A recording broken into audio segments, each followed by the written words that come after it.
were once again back on the streets to vent their discontent against President Ruto's administration. The group of protesters clashed with the police as they attempt to block the highway leading to the country's main airport. Despite several initiated measures to stem the prolonged anti-government demonstrations, the protesters are said to be not happy with the reappointment of some government officials. Let's have more details of that in this report.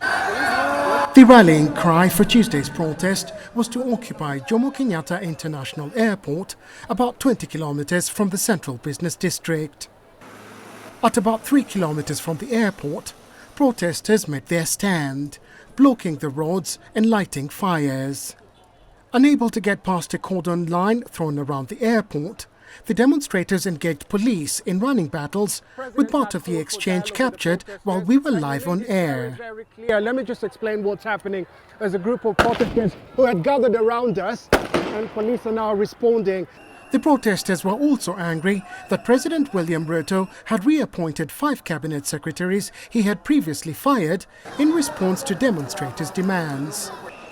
There were also protests in several towns and cities across the country. Protesters also marched in Nairobi's CBD.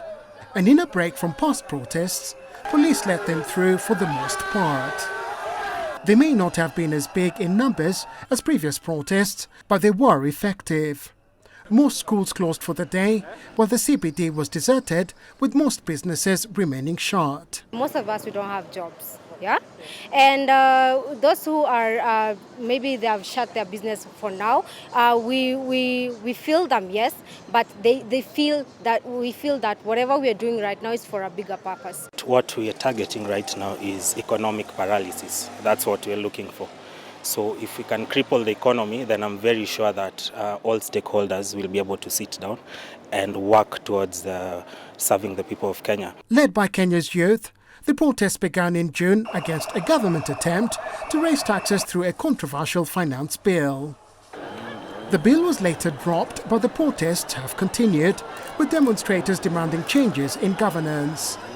At least 50 people have been killed, over 400 injured, and 59 others abducted or missing since the protests began, according to the state-funded Kenya National Commission